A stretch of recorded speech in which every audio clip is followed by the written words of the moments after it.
Hello, everybody. This is Sam Sirius. Another episode of Factorio Space Age. So, whilst I was letting the space platform build up, I was doing a few other things, but I got the basics of it set up to where it's able to produce science at a semi-reliable rate. It is under a slow process of expanding still, which is going to be slow considering the fact that rockets can only be sent up so often, especially based on my throughputs on certain resources. In the process of this, I've claimed another uranium field. I've pushed back some biter nests, and started setting up some laser turrets to cover parts of the southeast. So this area is relatively secured and, well, for the most part, blocked enough bug expansions. I just gotta watch how close certain bug expansions go, because they can actually, let's see here, this behemoth here, it has a range of 38, these turrets have 24. These things will easily outrange this and pick apart the defenses. So, because of the fact that I'm at the a little above 91% with evolution, I'm seeing the behemoth variants of the biters and stuff now, so I'm going to have to be very careful. Well, I mean, I can deal with them easily unless it's like a really gigantic nest.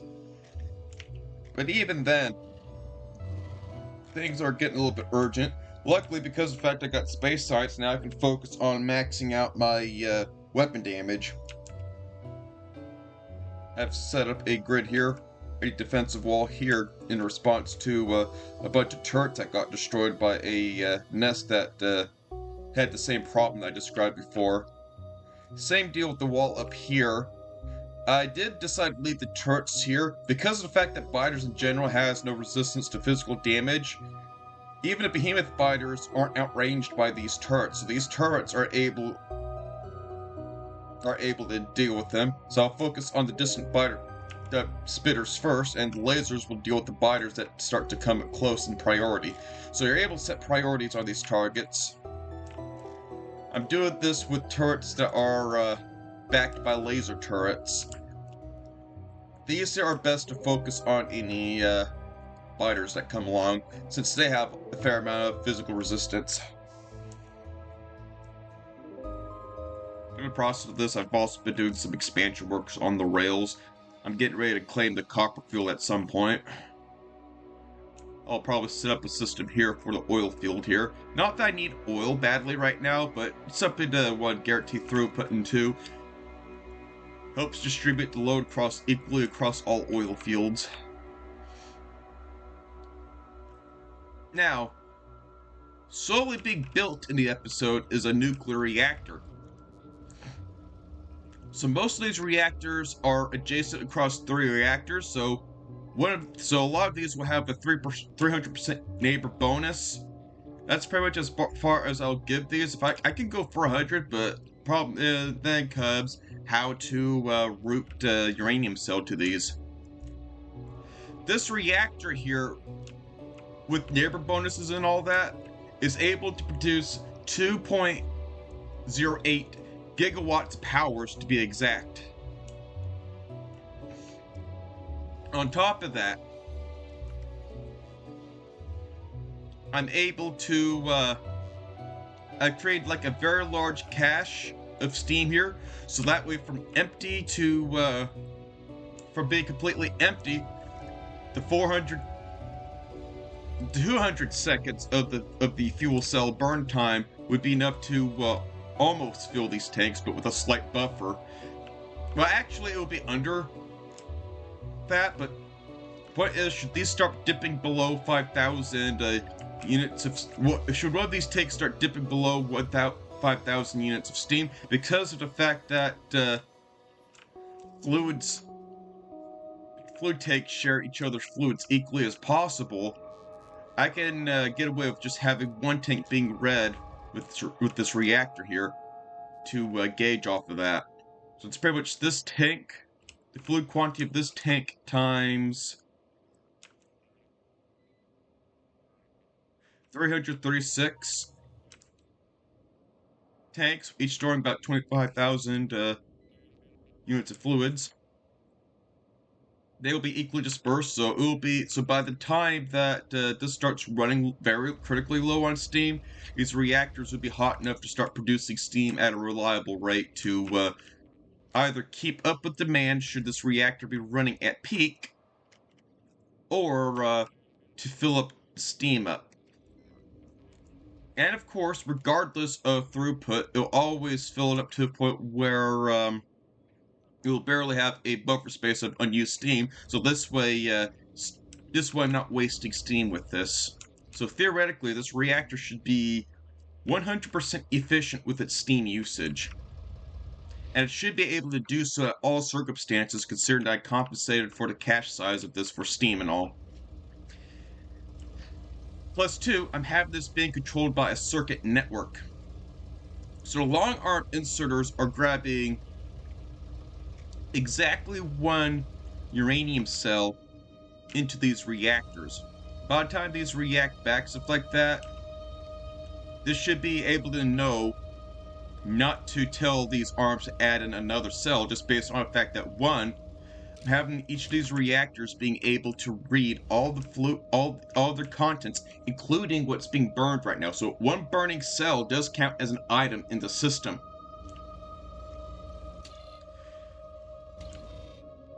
Of course, I'll be inclined to justice should I add more reactors, but there are 14 reactors, each one with a requester chest that is outputting, that's only supplying exactly one uranium cell.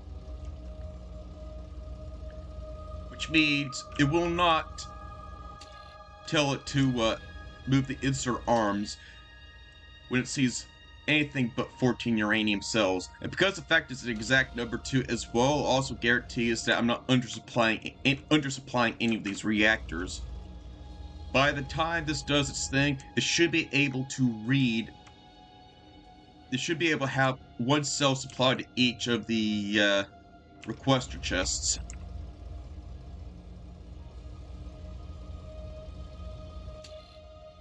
So I have this tied to a clock. All of these are under an condition that there's exactly 14 cells in inventories here, which is only the chests.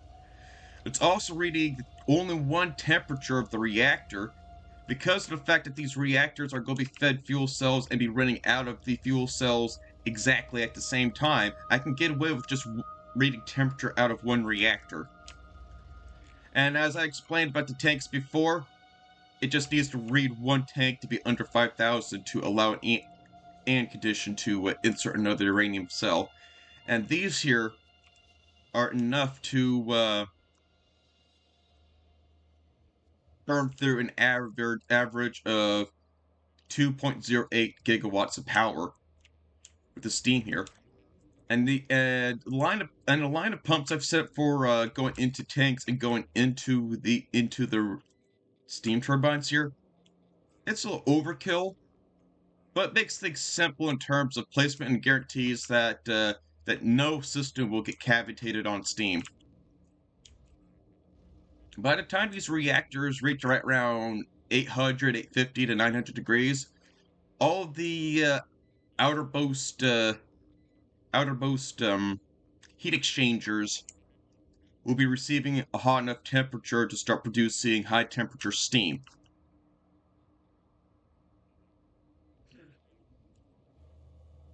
And of course, these will go up and down, varying just based on the temperatures of the reactor. And that's not too much of a concern, for these do tend to be well regulated just by the amount of steam and reactor temperature alone. I just like the fact that in the space age, they allow you to be able to read the inventory and reactor temperature under circuit conditions. I didn't fully understand the clock system before, but I was able to figure out how to make a clock too as well, out of a combinator and a constant combinator and a decider combinator. And with the hours of testing I've done with this, I never seen this whole fuel timing system falter. So pretty much on average, all the other conditions are working. The only condition that is not satisfied is the green signal here, for that is tied to the master switch of the reactor, which I'm about to solve a good chunk of my power problems doing so.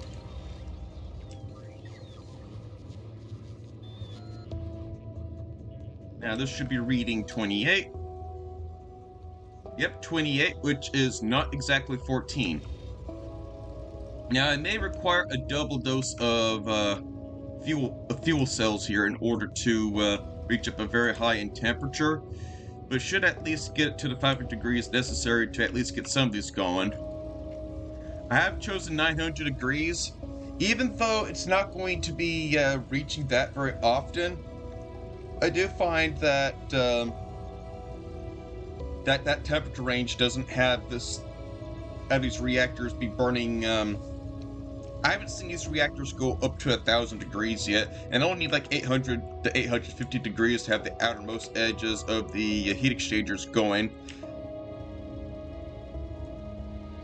And it's basically a balancing act between what's going on with steam quantity, reactor heat. And with me only acquiring megawatts of power right now, this will only be at 1/8 of capacity being used on average right now. Now that's going to change when I start swapping out more of the gun turrets with laser turrets, but I'm confident that the laser turrets will be able to hold on their own with this reactor. As long as I got sulfuric acid, I should be able to effectively harvest all of the uranium.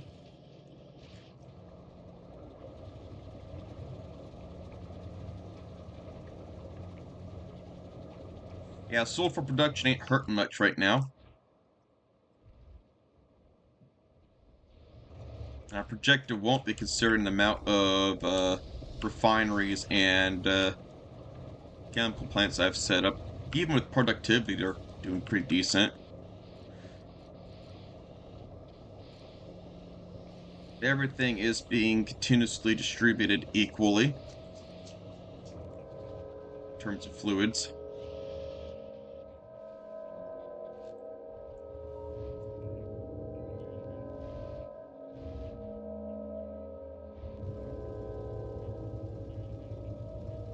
How much burn time's left? Okay, so it's about 15% of the cell left. So this will need another cell to go over 500 degrees to get the full effect of the heat exchangers. These are full of water. I found... Whoa, whoa, whoa! What the heck? It's undersupplied of water. Okay. Do I got pumps on me? Where are the pumps?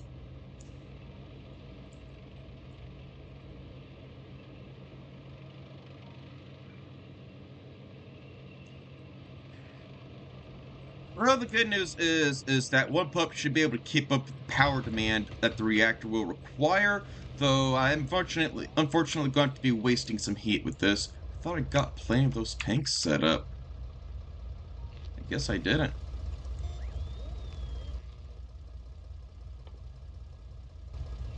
Well, another good news is that there is iron up here being supplied, so I can just quickly grab off of that. This won't be running very often, so...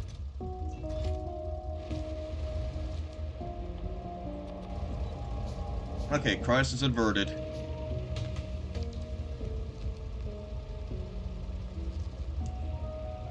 Those 3 pumps are more than enough to supply water necessary to keep these reactor going. Ah, yeah.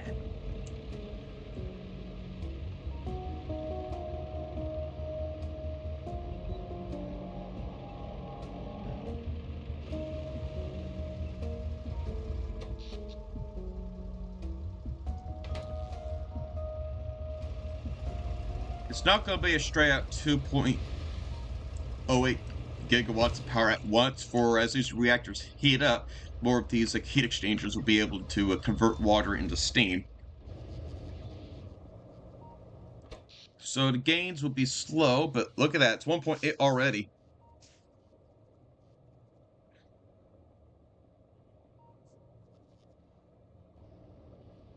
It's only 2.3 gigawatts because of the steam engines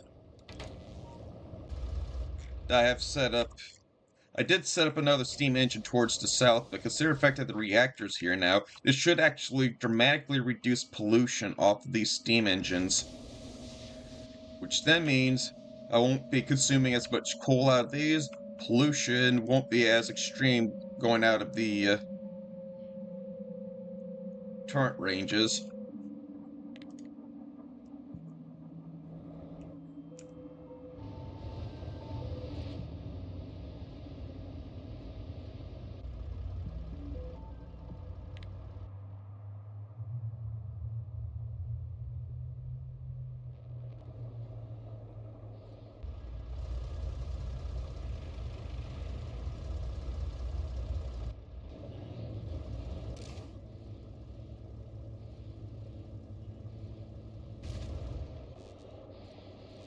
Okay, so this is going to be less than 5,000 units of steam. And this reactor is not at 900 degrees. It's not above 900 degrees, which means once these cells burn out, it's just a matter of the clock to pulse in when these read exactly 14 items.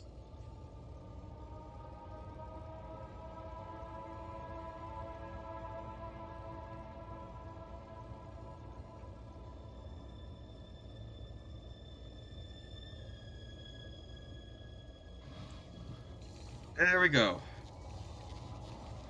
That's the third set of uranium cells inserted. It's at 2.9K. That should be enough to get these reactors to get these tanks to one of these tanks to almost 25,000. Almost. Now, this might be a case where one cell will make these reactors burn at 1,000 degrees, which means I am wasting heat potential. But it's inclined to be a one-time waste, and even then, this reactor design is by far already the most efficient reactor design that I've created, just based on the large cache alone, and because of the fact I can control temperature on these reactors and cell quantity. So I got multiple parameters that are guaranteed to eventually overlap each other on being satisfied, but also will hinder each other in ill-perfect circumstances.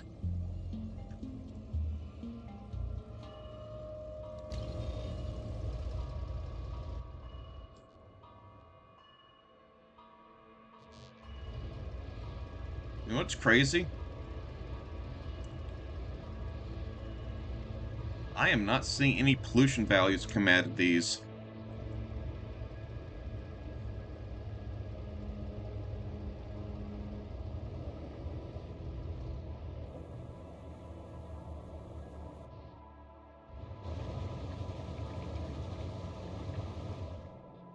Pollution out of that as expected.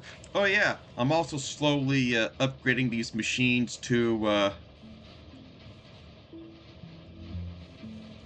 assembling machine 3. Because of the fact I got nuclear power, I can go really huge ahoy with that.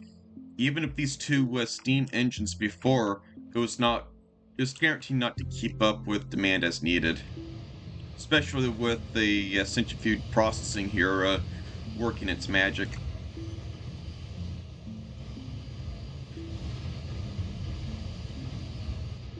What's nuts here is that I haven't exactly done the numbers, but seeing how all these reacted with initially 4 lanes worth of uranium going down, I think that's enough to keep up with only half of the capacity of what this train system can supply. So if I claim a few more uranium cells and double this centrifuge setup here, I should be able to be consuming uranium 1-to-1, and then anything different than that will be up to how fast everything gets used up. Wow! Almost 1,000 uranium-235 already? I mean, to be fair, considering I have about 10 centrifuges running at the Koravex enrichment process, that's at productivity. That's respectable, but wow!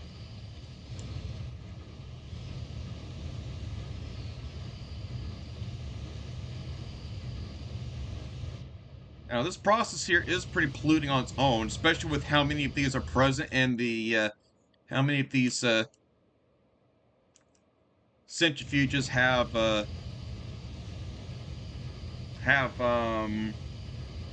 productivity modules in them.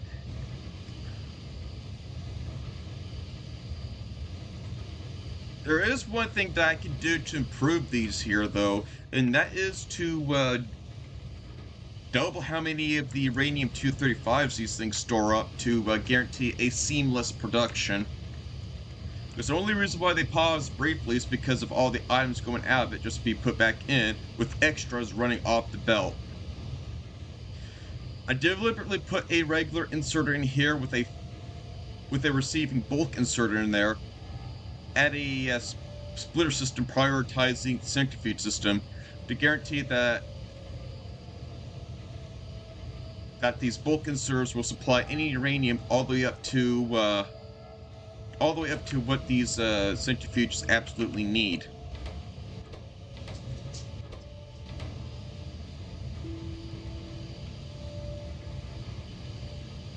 And any extras will just be routed down to either go into the next Koravex processing machine, or in this case, should this here be already peaked off, it will go into an overflow chest to be used for other things. 833.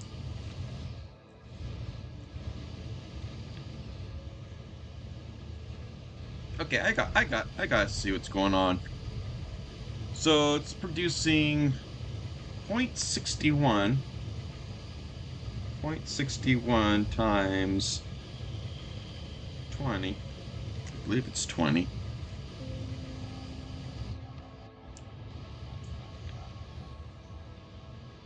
Yeah, exactly 20. 0.6. Is it 0.6?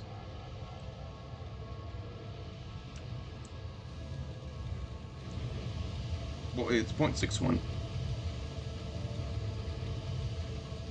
So, with all this, I'm basically getting 12.2 uranium-235 per second. And 8% of all that is free with productivity for each machine.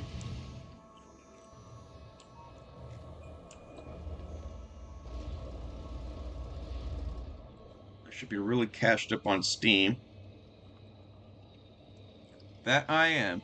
And it will slowly deplete at a rate that varies by the power demand of the grid. And there's a biter nest here. Plus, I can see that just based on how pollution here is reacting here.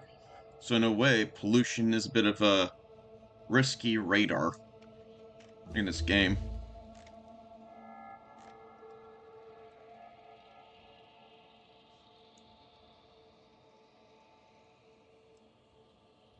Okay, so all I gotta do is just solidify my defenses here. And I can start creating tanks and stuff too as well to with a robot grid attached to them. Just doing all that should allow me to apply any fixes as needed. It's just I can't go on offense with those tanks outside the radar zone. I can't fight blind easily.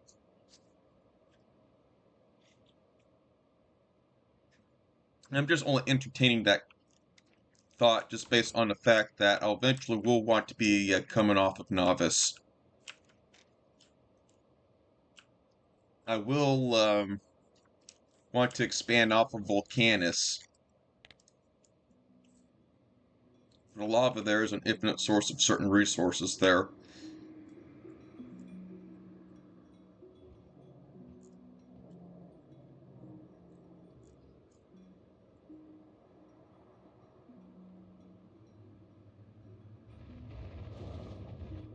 Now, that's still a good long ways away, even though I got the space platform slowly building up still. And what's nice about this too as well is I practically have an infinite source of iron now. Asteroids are always going to be popping out of nowhere. And I don't think I have to worry about running out of asteroids for iron. So I do plan on creating a space station that is dedicated to steel production. But I'm going to hold off on that though. Because the steel processing system, I gotta think about the logistics of the rockets and stuff like that. One, I can always have those rockets. If I want to make more of those rockets, I'm going to have to choose another spot, have the resources necessary to produce a rocket being produced there, and then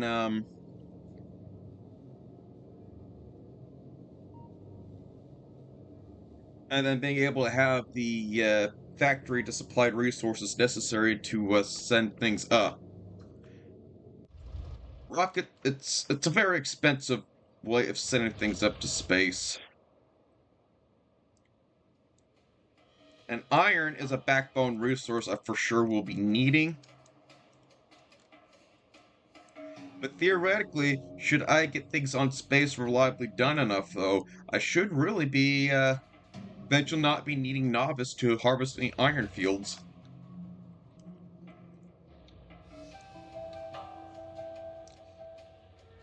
Volcanus is an infinite source of iron, but so is space.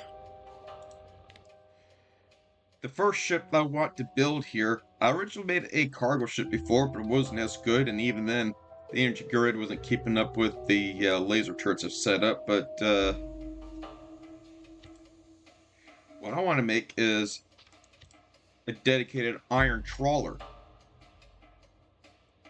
As this is going back and forth between Volcanus, the power demand will be increasing as it goes towards Volcanus, meaning that the solar panels will be able to keep up with all the laser turrets. The dangerous part of the trip, though, is coming back from Volcanus when I'm still dealing with a large amount of asteroids at a reduced energy production. So we'll have to be reliant on the cache of the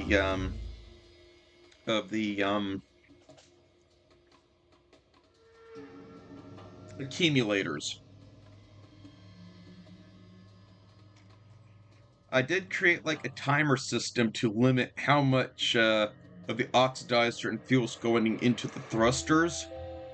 And I tuned it to a point where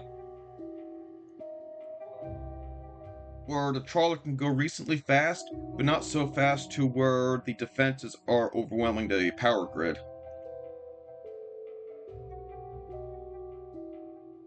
And everything that is gathered from the asteroids will be localized central into this into the ship's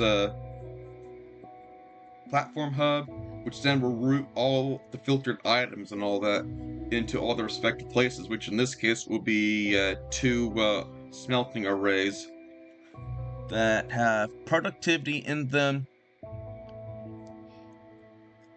And I believe the beacons have efficiency in them to minimize their load on on power.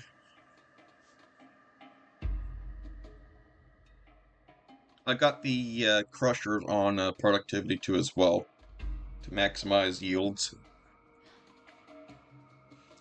Tested this in my survival world, not in my test world, excuse me. I was able to verify that one trip back and forth almost fills up the cargo bays of the trawler here. And it's just a matter of waiting all the asteroids and stuff to process through and all the iron and all that. And then these will deposit them based on the requests required from the factory's demands. I will want to make a space base or a trawler dedicated to steel production. This way I'm just sending steel for going down into the planet. And plus two, should I need steel elsewhere, I can just simply send that trawler to other areas and have steel rain down there. have its trips go back and forth. This trawler is able to be self-sustainable with oxidizers and stuff like that. Not so much, not with iron, I mean, to produce oxidizing fluids and all that. However, with water, that's a different story.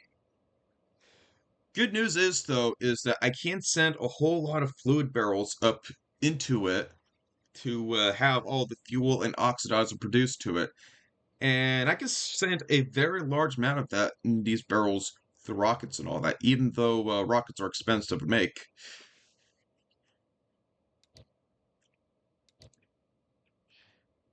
By the way, though, that trawler is going to be very expensive to build, but so it's an investment that, under wise usage through time and in a duration of large amount of time, will give a big return into its investment. Now, yeah, I could use turrets, but I don't want to be setting up ammunition, stuff like that with turrets. And plus two, I like to be able to self-sustain itself. And plus two, it rids the need for me to have to send ammunition from a rocket up to there. Like, yeah, I could use an iron to create ammunition, but that requires more space and a decent throughput on just the basic ammunition. And I don't want to be sending copper up there for should I want to go for the better stuff. I'm going turrets just for a longevity of having more prioritized logistics throughput. Just means that the ship is going to be expensive to build and it's going to take time, and I may have to even slow it down. But if as I boost energy weapon damage, though, it'll be able to handle asteroids more efficiently, which means asteroids get destroyed faster. Laser turrets don't use as much energy, which should also help safeguard the power grid due to a reduced demand due to the efficiency of the laser turrets.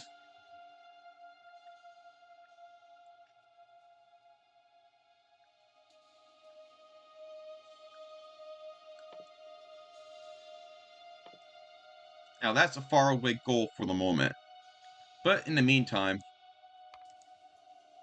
after this productivity module, I'll start prioritizing laser weapon damage, only up to this point since I don't have the science throughput to keep up with that.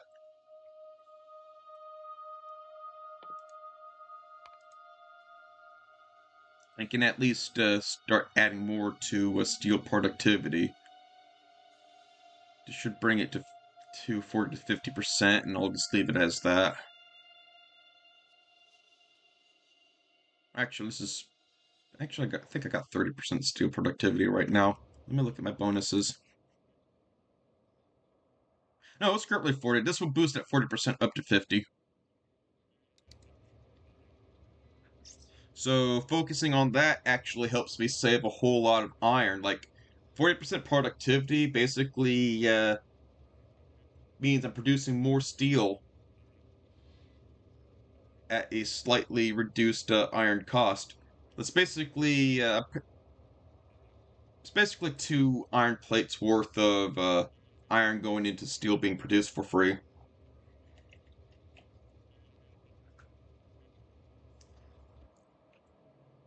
At the benefit of increased steel throughput.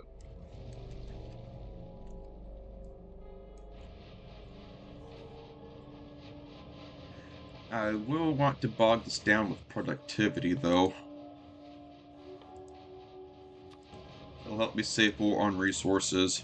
I got the power grid to keep up with it now.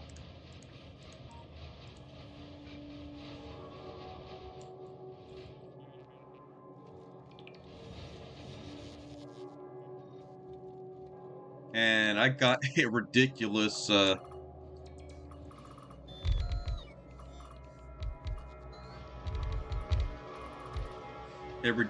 production of productivity modules.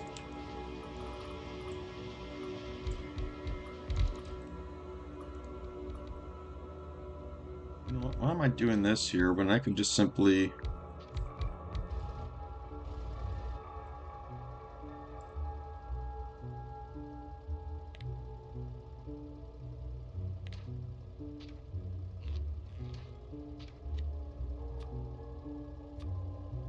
these. And do these.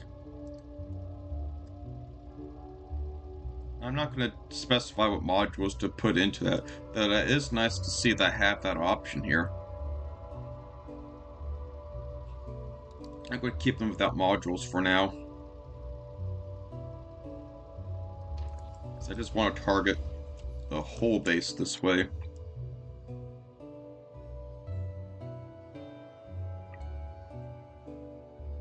That'll do the trick.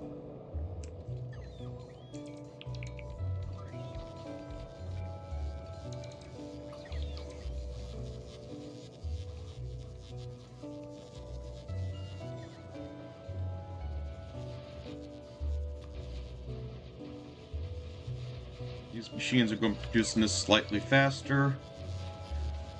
Productivity should allow me to do these.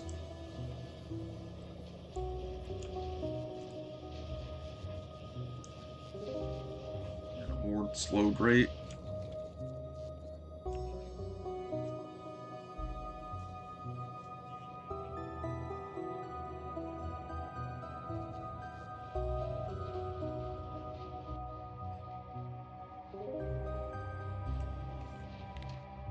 Create another planner here.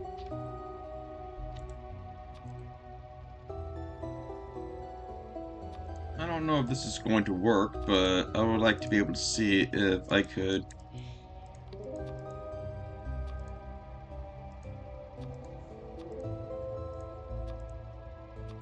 turn all those efficiency slots into productivity slots instead.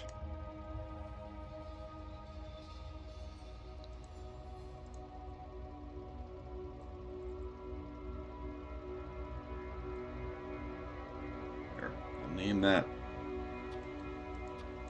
name that productivity planner.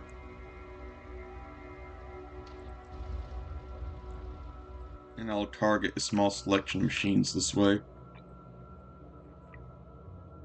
Yes, it does work that way. Cool. So I can overwrite settings this way.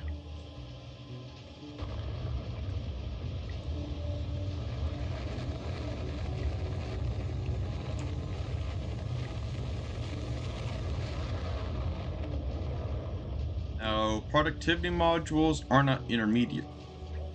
Yeah, they're not intermediate products, so I can't get away with doing that.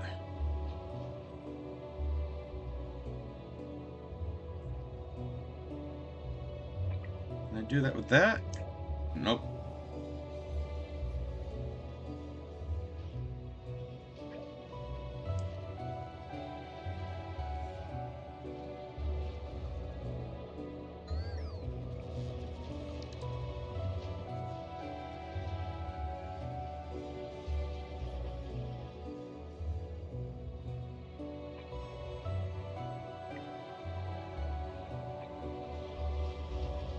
Who am I kidding?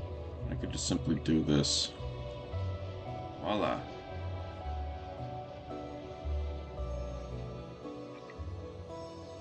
Okay, so I can do that with these. Not with laser turrets. Maybe with these here, this will help me save resources immensely. Okay, so that's productivity compatible.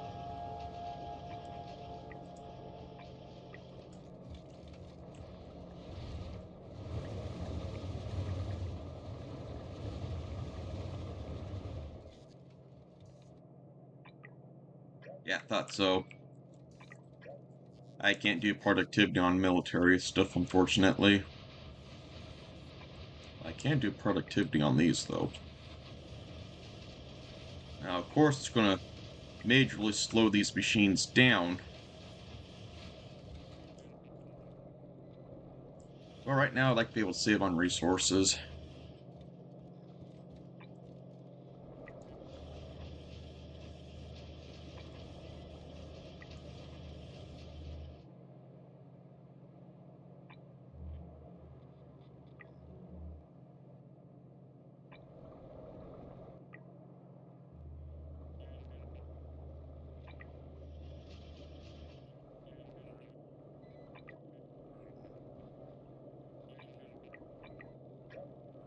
Just can't be treated that way.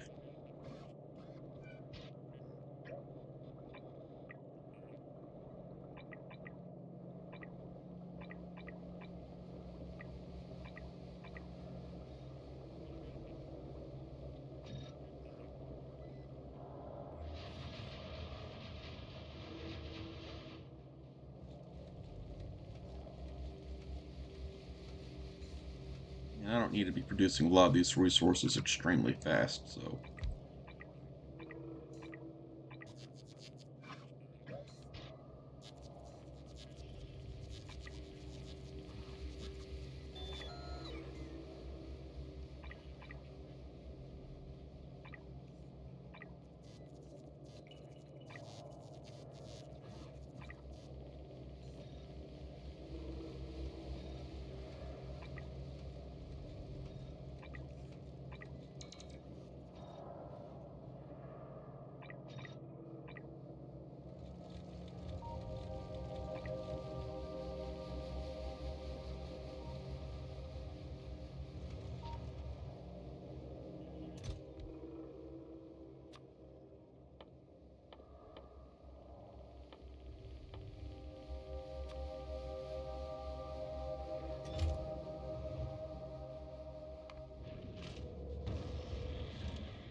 Hooking that up to radar.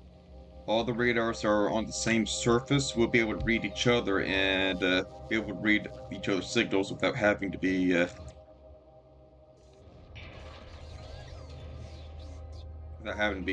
hooking everything up through a wire network. And from the looks of it, I got success to be able to get science packs to be called down. This works because I've had more than 1,000 science packs in here.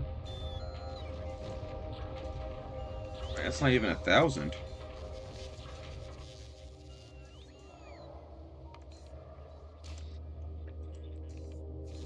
Fixes that problem.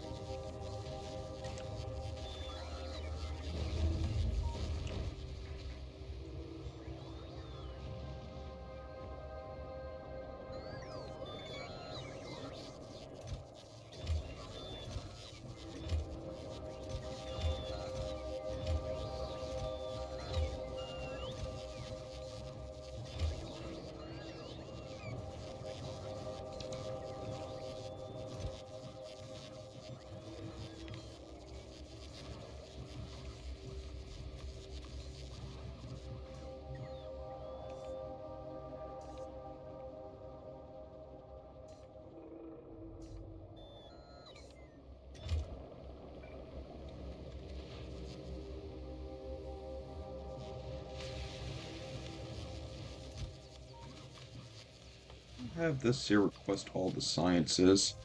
This way it deals with any overflowing packs that shouldn't be left in the inventory long term.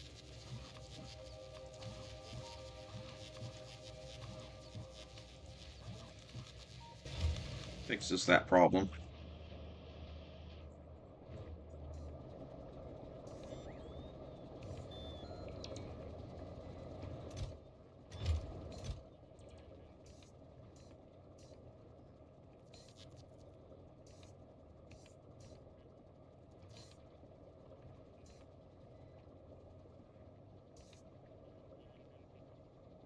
For a while I was having an overflow on iron. So doing this should allow me to gradually purge out these chests of items.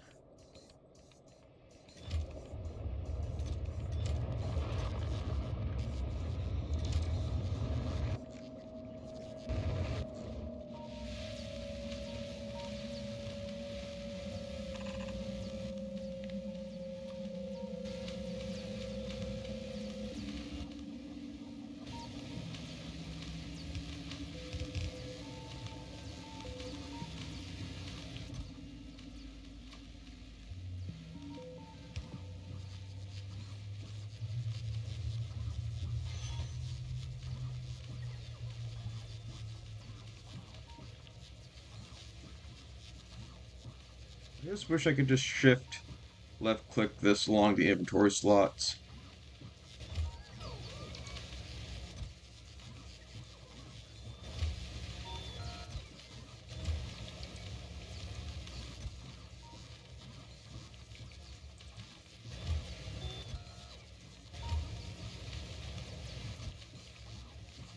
Oh, can't do that either.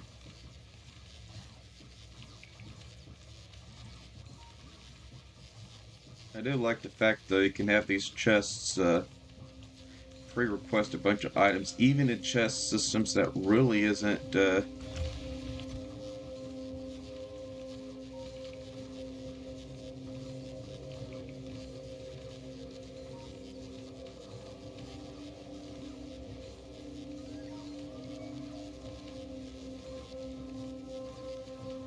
meant to have requests.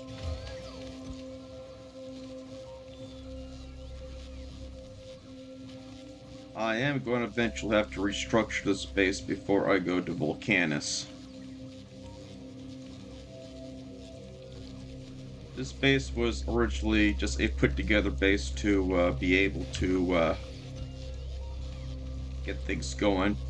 I'm at a good stance now with military power.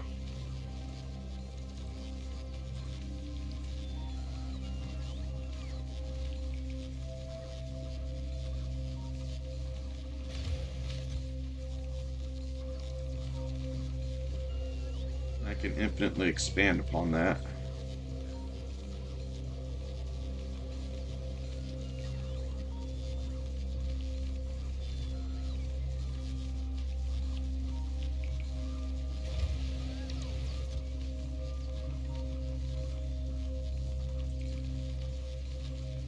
Just gotta think about how to lay around it. So in between episodes and stuff, I'm going to have to look around and see what I can do.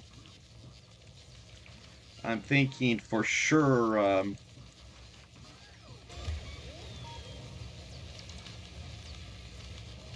am for sure thinking that I will need to have specific spots in Factorio being dedicated to producing certain science packs.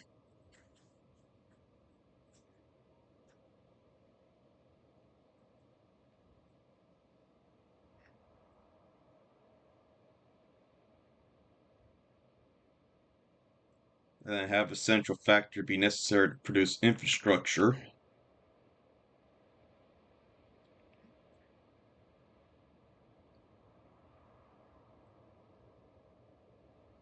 And I can have all the science being cashed up into trains and stuff and have them sent off into various places needing them.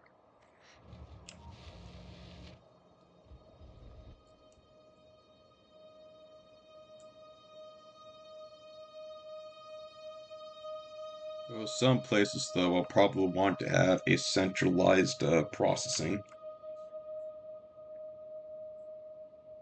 And doing this way too as well, I should be able to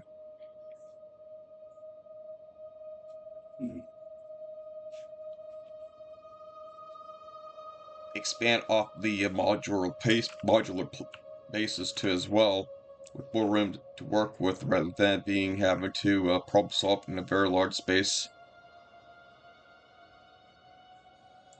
Doing that can actually allow me to gut out a lot of the infrastructure I've set for all these machines already here, and have them be more towards space logistics. This central area will most likely wind up being a logistical hub.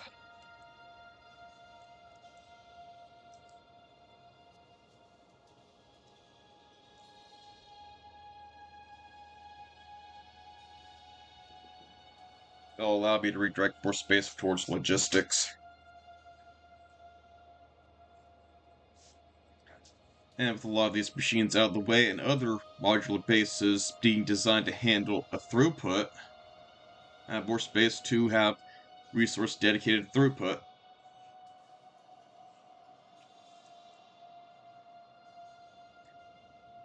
I will have to reason through in here, though. It'll probably be some time when I'm able to get cliff explosives to blast out all these cliffs. Now, technically speaking, and this is actually a pretty funny thought that I'm entertaining here. Not that it's worth doing, but I am able to research nuclear bombs. And nuclear bombs do destroy cliffs. So technically, No, not technically. Actually speaking, I don't need cliff explosives right now with the trip going before Volcanus. But it's really expensive, extremely risky with your stuff around it. It is a funny thought, though, to entertain at least.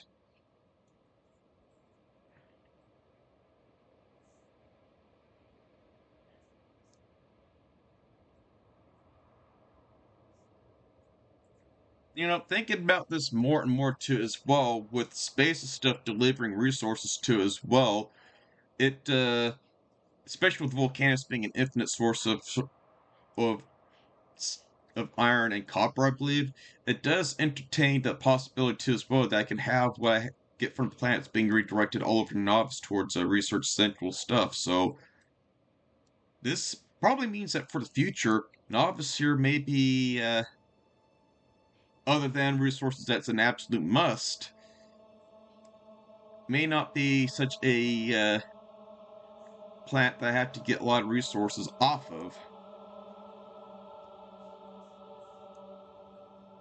Now, I would go for the idea of having things being done up in space instead.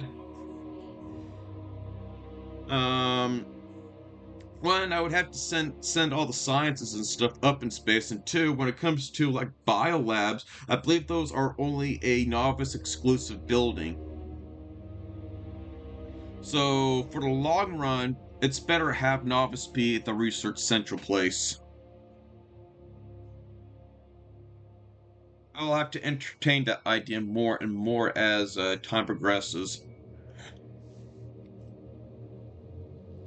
I'm going to be laying down more stuff around here, and then I'll start expanding off the bases in different areas depending on what's going on around me.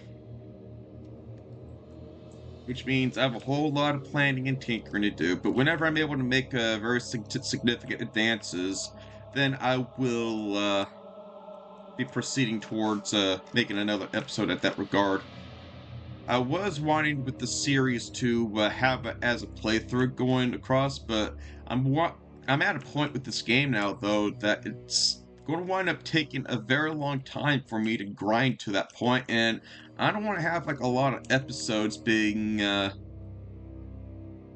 focused on the grind when I much rather produce episodes of me doing interesting things or have become or have came up with interesting things. Like I would imagine that looking at a nuclear reactor early on in this episode is more enticing than rather than watching me going around placing down rails and blowing up bug nests and stuff. So I am actually thinking about altering my approach on this series because of the fact that I'm going to be requiring more time because of the scale that I'm having to go about this now. Because of that, you probably won't be seeing as many episodes, or you'll be seeing many episodes but with a lot already happening. So I'll at least be putting y'all up to speed to what's going on any changes I've made.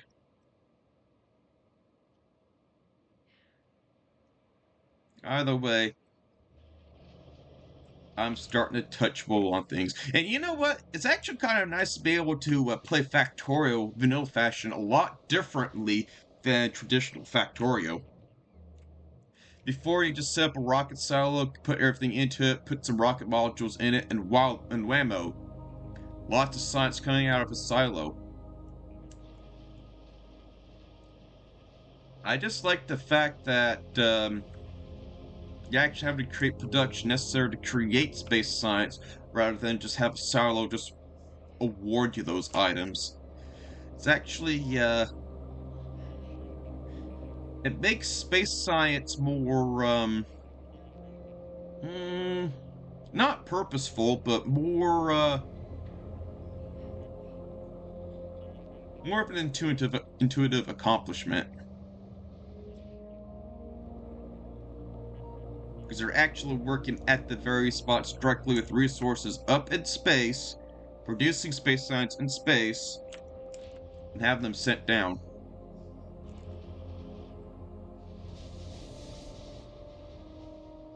I appreciate that change. It's expensive, though, to set up initially, but through time, it'll pay off.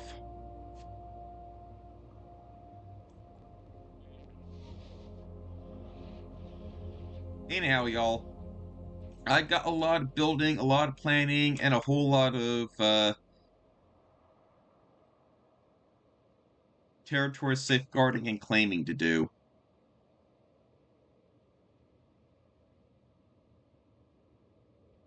As I do things more and more, I will make changes. I'll eventually be merging onto having the central part of this here be for logistics, and I'll have another spot somewhere here specific for research.